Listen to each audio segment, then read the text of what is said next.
Wait lang, Pites. So good day everyone. We will be going to discuss the model split. And this report is presented by Napoles Adonis Ray, Salubre Adrian, and Manso Shena Marie. So first things first, what is model split?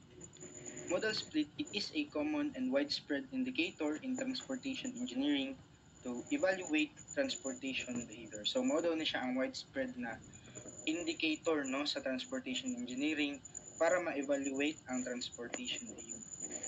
Model split involves separating or splitting the predicted trips from each origin zone to each destination zone into distinct travel modes like walking, bicycle, driving, train, bus, and etc.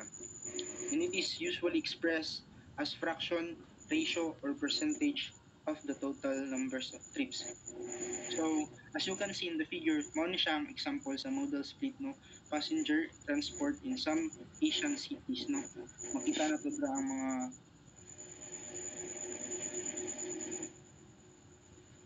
to dra ang mga other na uh, modal split no sa mga different Asian cities. Next. So, example of different scenarios within one journey. Modal split can be calculated on the city level or it can be calculated between the zones in one urban area. After the modal split calculation, the traffic experts and transport planners can plan the land use in a more efficient way. Example, with the high density of origin and destination spots between zones 2 and 8 picture. One can assume that the users could use the better infrastructure for non-motorized traffic, thus stimulating walking and cycling in green zones. Next. So modal split model application. So mo siya ang mga application no, sa mode split model. Route or service changes. Effect of changes in cost, frequency, transfer system, more or less service and routes. Not usually modeled with travel demand forecasting, major investment studies, example new rail or other capital investment. Policy changes, urban growth boundaries, parking, congestion pricing. Choosing a mode split technique, application, time, and budget constraints, project costs, existing data availability, existing service. And the future transportation pattern can only be perfect forecasted if transportation modes can be analyzed. Next.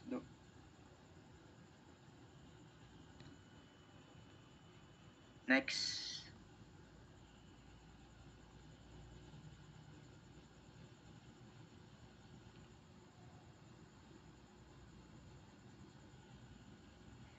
Next, slide na.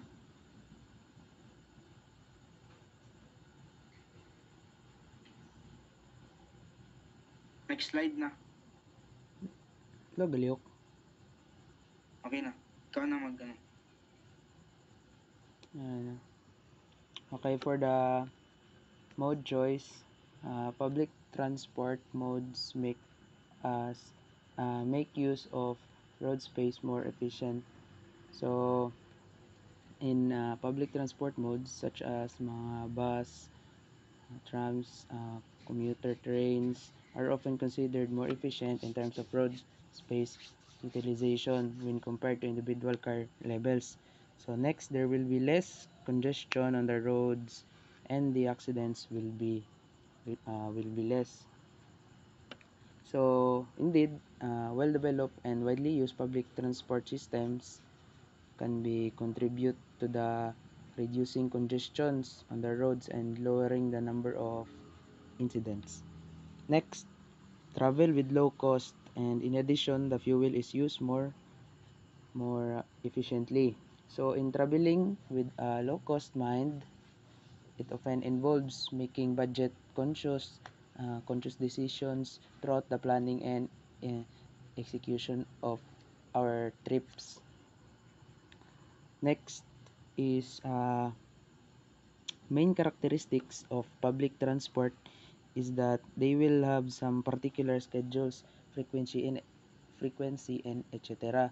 So in private transport such as owning or uh, renting a car, it offers a high level of flexibility and convenience when it comes to travel. So next, private transport is highly flexible. It provides more comfortable and convenient travel. It has better accessibility too. So while private transport such as owning or using personal vehicles, it offers flexibility and convenience daw, and it can contribute to certain negative externalities including uh, increase in air pollution and the number of road accidents. Next, increase in air pollution or number of road accidents. So, in generalized cost, so it can contribute daw to certain negative externalities like what I've said, including air pollution and number of road accidents. So last, the issue of mode choices therefore is probably the single most important element in transport planning and policy making, and it affects the general efficiency with with which we can travel in urban areas. Next, the factors affecting modal split. So, in modal split, we will consider four factors, which is the characteristics of trip, household characteristics, network characteristics, and zonal characteristics. So, characteristics of trips, so we'll consider three: the trip purpose, trip length, and the time. In household characteristics naman is the income, car ownership, household size, and life cycle. So in network characteristics, we will consider the travel time ratio or the TPT over TCT, the travel cost ratio, and the frequency and congestions. So in zonal characteristics, we will consider four things. So the residential density, sidewalk or pedestrian facility, distance to CBD, and parking. Next, in classification of modal split, we have two modal split processes which are the pre-distribution and the post-distribution.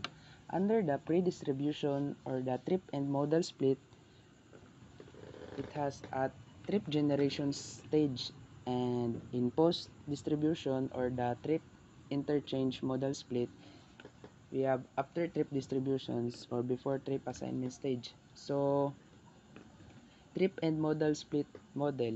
If if a model is considered at the top generation stage itself, it is necessary to derive separate multiple linear regression equation for each mode and transportation, likewise cars, public transport, rails, and etc.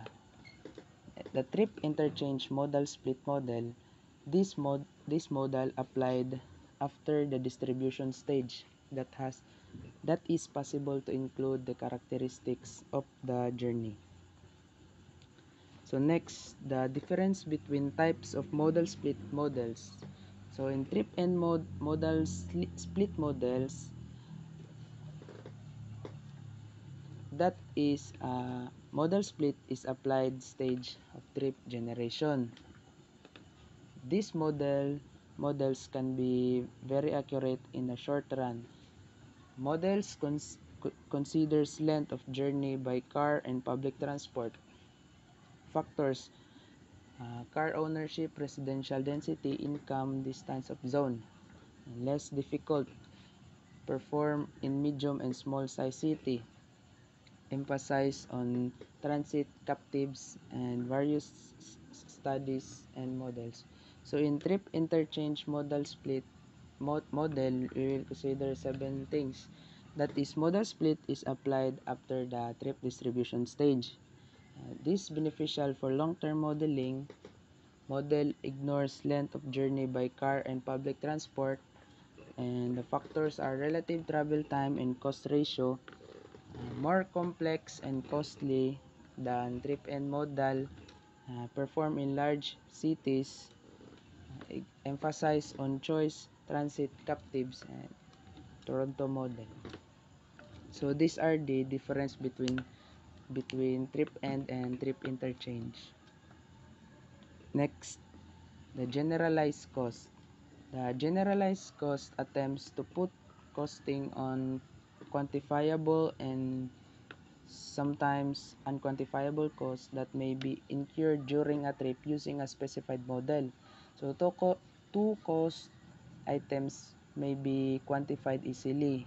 Cost in order sense such as fare when taking public transport and travel time. Level of serving may be included in the general cost, but there is difficult in quantifying it. So, in general cost, we will consider this equation. So, GC is equals to C plus D times time, where GC is the general cost, C is cost in ordinary sense, D or the time value, and T is the time incurred in making trip.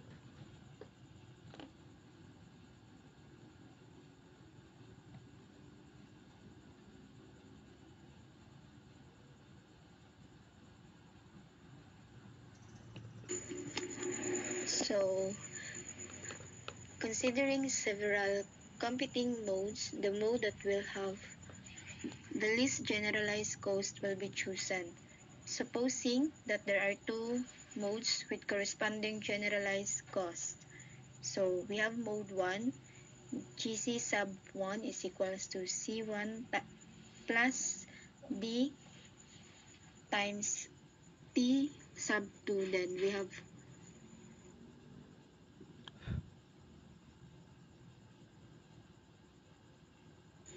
we have mode 2, GC sub 2 is equals to C sub 2 plus D times T sub 2.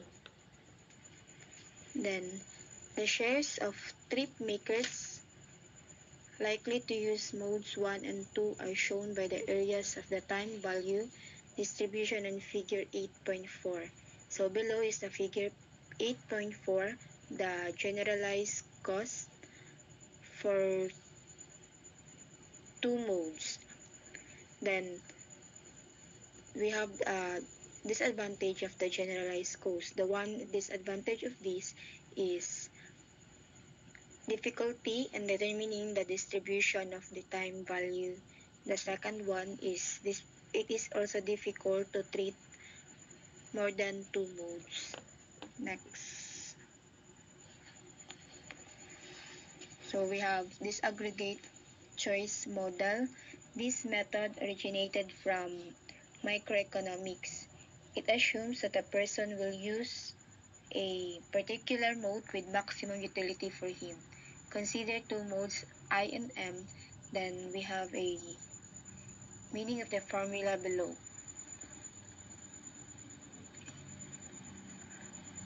P sub D is a probability, then where PA is probability that person I will choose mode I.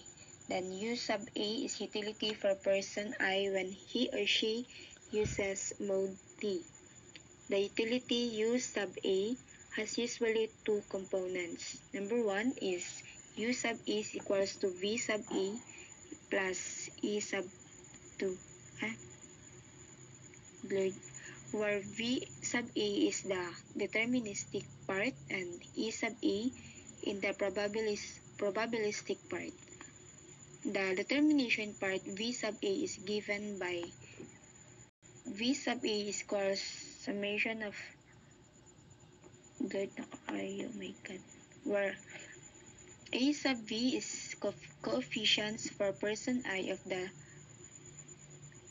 LO5, then X sub is a value of LOSJ of mode I for person I.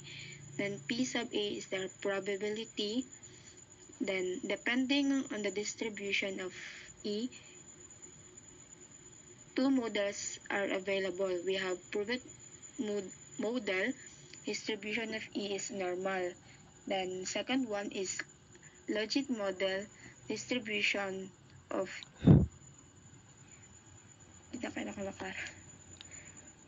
next.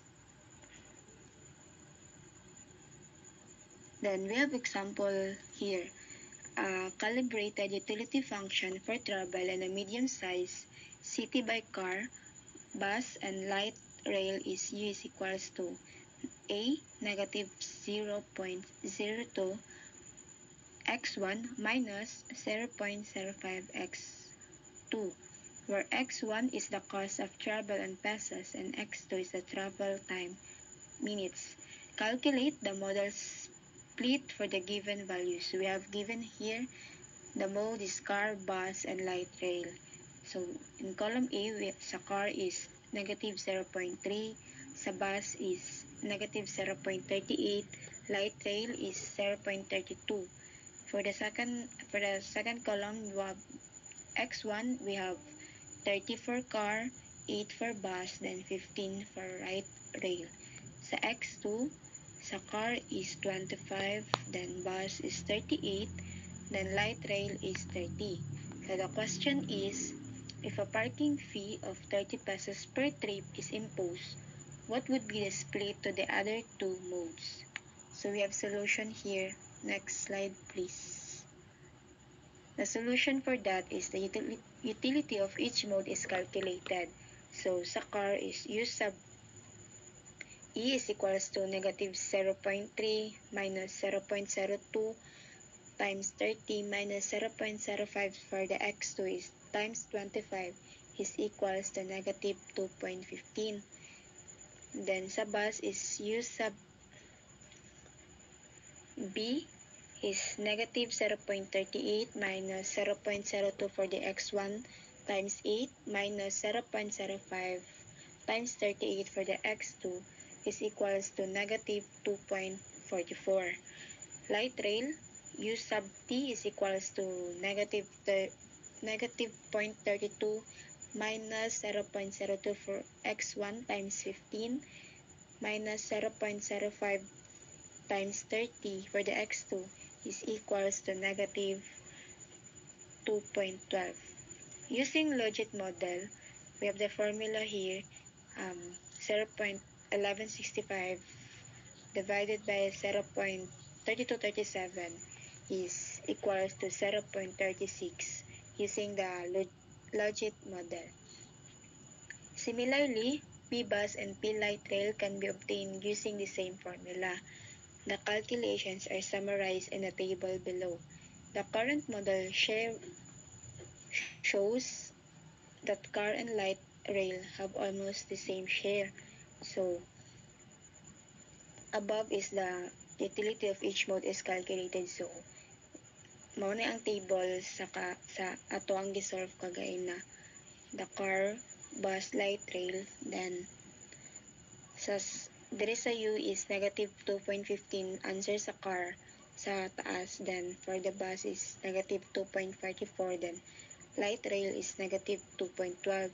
For the E sub U, 0.1164, 0.0871, then 0.1200, i-add lang ang tanan to get the total. And then for the P is 0.3598, then 0.2692. For the light rail is 0.3708. I-add lang gyapon to get the total. And for the percent is for the car is 36, then sa bus 27, then sa light rail is 37 is equals to 100%. Next slide. Now, when a parking fee of 30 pesos is imposed to each traveler, the utility of car will be reduced as follows. So, UC is equals to negative 0.3 minus 0.2 times 6 minus 0.05 times 25 is equals to negative 2.75. So, probabilities are recomputed and the results are shown below. So, below is the table. Muna na siyang result sa mga na-calculate. So, 2.75 for the car sa U, then bus is negative 2.44, then light rail is 2.12, then so on and so forth. So, the share of car is greatly reduced from 36% to 24%, an overall reduction of 33%. This results in car users shifting to bus and rail, which now have an increased share of 32% and 44% respectively. And that it would be all. Thank you.